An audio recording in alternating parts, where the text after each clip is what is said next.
quoi pour vous réforme institutionnelle? Bon, généralement, quand on parle de réforme institutionnelle, c'est pour que les institutions puissent travailler dans le sens de servir le pays, la population, de préserver les acquis démocratiques et d'être au service même du peuple. Alors, pour vous, est-ce que aujourd'hui le Mali a besoin de ces réformes-là? Qu'est-ce que ces réformes-là vont servir à notre nation maliba? Très bonne question. Aujourd'hui, le Mali a besoin de ces réformes.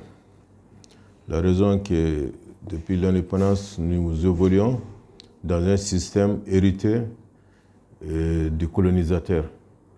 Les réformes, les institutions qui étaient là étaient plutôt construites à l'image des institutions françaises, avec la seule différence que c'était surtout pour servir les intérêts du métropole et non pas les intérêts de la population malienne.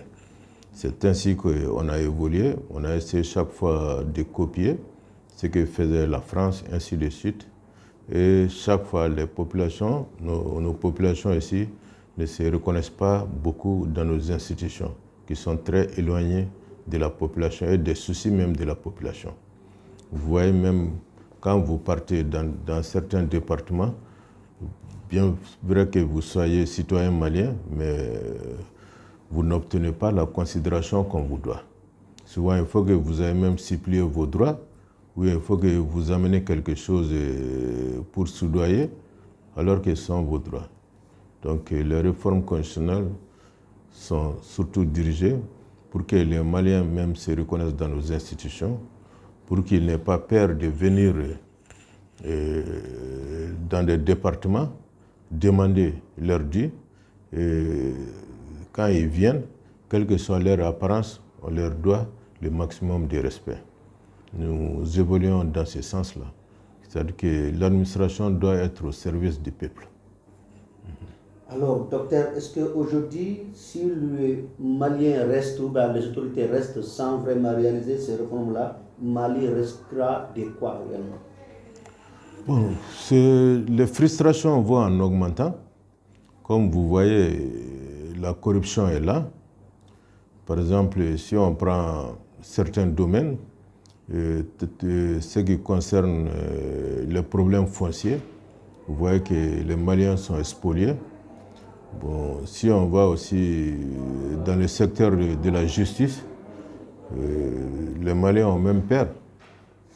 Et souvent avec les forces de sécurité et de défense aussi. Vous voyez, même quand vous allez dans les villages et consorts, les gens, quand ils voient quelqu'un en tenue, ils ont peur. Parce qu'ils croient tout de suite qu'ils vont se faire arnaquer ou quelque chose comme ça. Alors que ça doit être le contraire.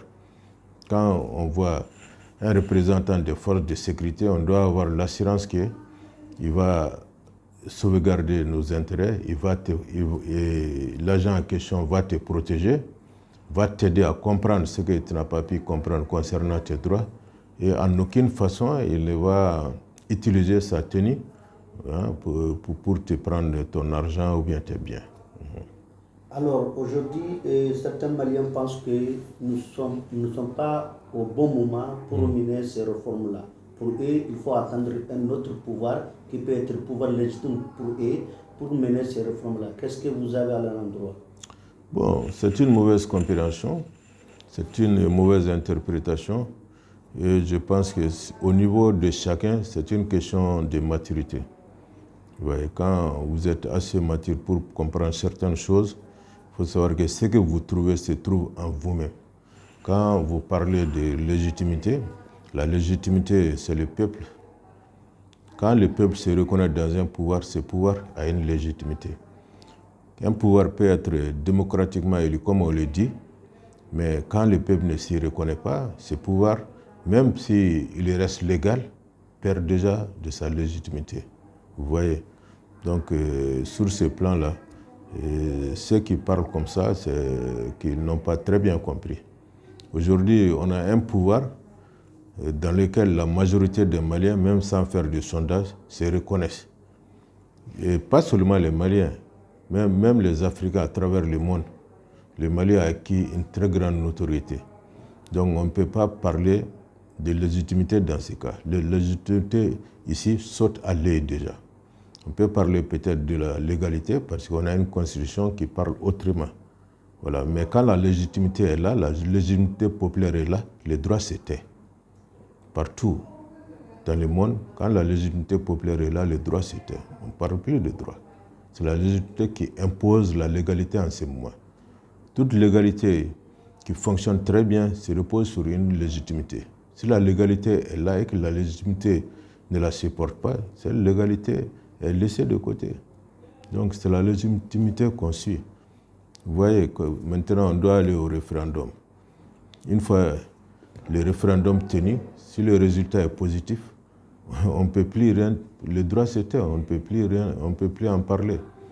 C'est le résultat seulement de la volonté populaire qui compte. Donc, c'est le peuple qui a demandé les réformes institutionnelles et administratives lors des ANR, c'est-à-dire des Assises nationales de refondation. Donc, c'est quelque chose qui est tout à fait légitime.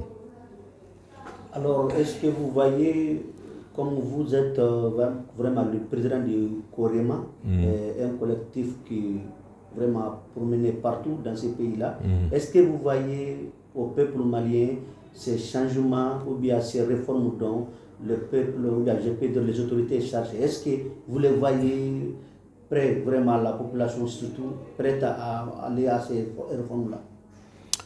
La population est déjà dans la réforme. Ce sont les institutions qui tardent un peu. Voilà. Parce qu'au niveau des institutions, ça peut prendre un peu de temps.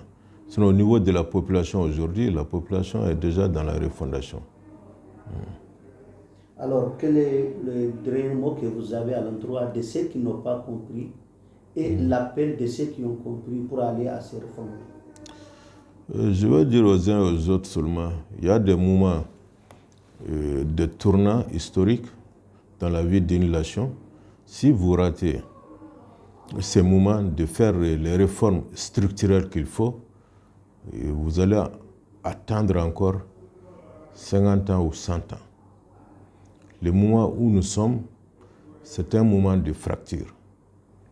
Il ne faut pas avoir peur du changement. Il y a beaucoup de gens qui ont peur du changement. Souvent, même quelqu'un qui est dans une maison, vous allez construire un immeuble avec de grands conforts, vous voulez l'y amener, il y a des gens qui auront des doutes parce qu'ils ne savent pas ce qui va les attendre.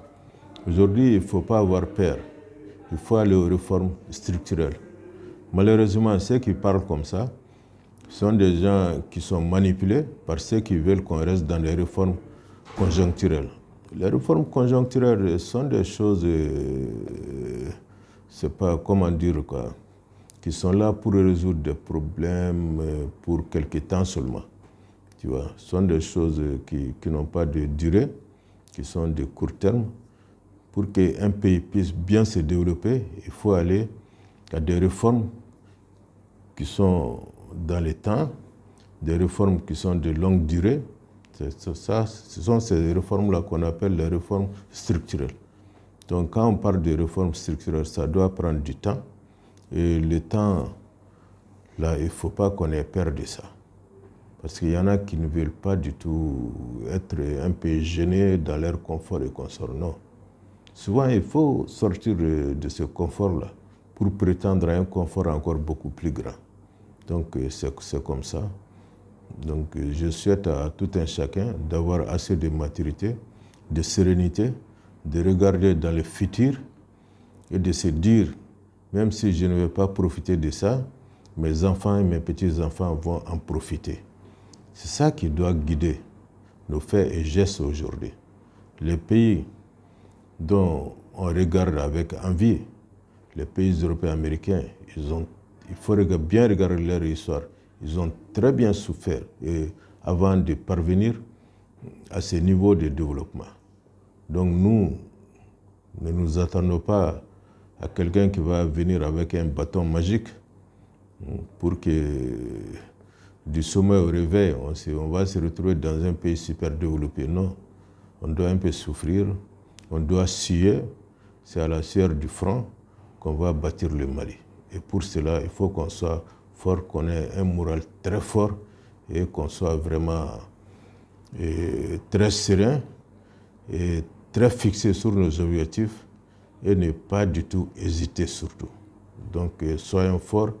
Le Mali aujourd'hui, le monde entier nous regarde avec envie. Essayons de ne décevoir personne.